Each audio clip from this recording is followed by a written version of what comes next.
गैरिल मगदूबी अलैहिम वलद्दालीन। सोने रब्बा सानू उन्हां लोगों का राह ना विखावी जिन्हां उत्ते तेरा गजब नाजल होया ते जिहड़े गुमराह हो गए।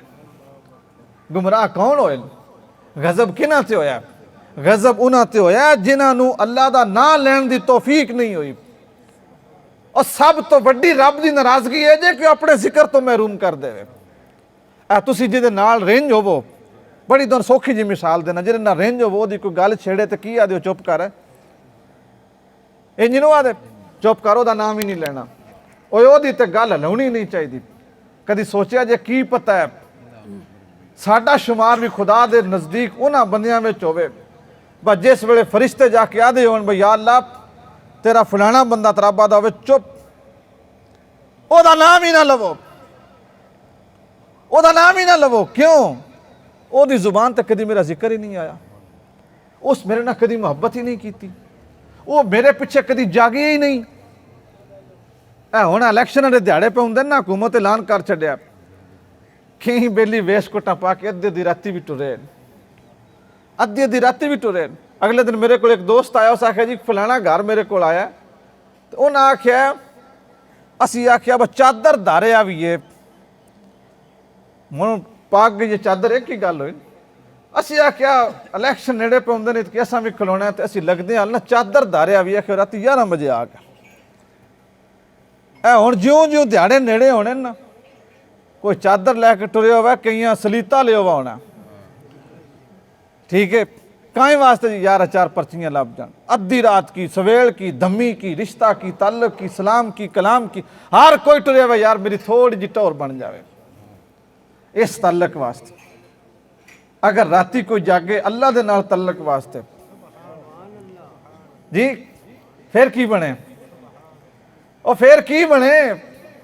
राती जागे शेख सदावें, राती जागन कुत्ते तैं थी उत्ते, राती जागे शेख सदावें तो राती जागन कुत्ते तैं थी उत्ते, सारी रात जागते रहे, सुबह जा रौड़ा ते सुते तैं थी उत्ते, उठ बुलिया चल यार मना नहीं तो बाजी लै गए कुत्ते। क्यों? वो अपने मालिक दा बूआ नहीं छड्डदे। शेख सादी ने वाकया लिखा है, एक बंदे ने शौक आया मैं फकीर हो जावां, उस मुसल्ला लिया, लोटा लिया, वो नाल किसे ना जंगल बेले में टुर गया या पहाड़ दे विच कोई गार आई उत्थे टुर गया, 3 दिहाड़े रहा ना, लगी भुख, वो वापस आ गया, वो वापस आ गया। असी बगैर अजमैश तो मुहब्बत तलाश करने, इंज तो नहीं ना, फिर साडा दिल है ना नमाज ना रोज़ा ना हज ना ज़कात, जन्नतुल फिरदौस विच आला मकाम अता फरमा।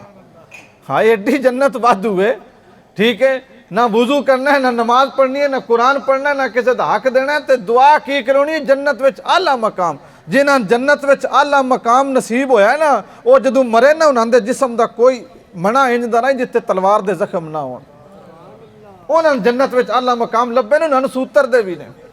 असी सरहदियों पाउंदियों बन के बवीए तो जन्नत विच आला मकाम ना, इंज नहीं गल होनी।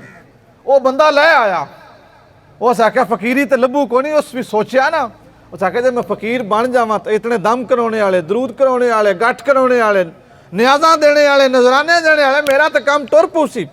दिहाड़े 3 लगे, ना किसी रोटी दी, ना पानी दिता, ना दुध दिता, ना कंगा दिता, तो लै आया। उस बहला बूहे खड़काया, बको पेन के खा लवा, तो कुत्ता निकलिया, उस कुत्ते उन चेक लिया, उस उन चेक लिया, और ज्यों चिकिया ना लोग उस बाहर चकड़िया, तो जो बाहर ओपड़िया ना तो खलो रहा, वेख के ना कुत्ते अलो, कुत्ते ना दा ना तेन डेम मारी है, ना सोटी मारी है, ना तेरे तो डंडका वगाया, ना दुरकारिया, मैंने करूँ की है।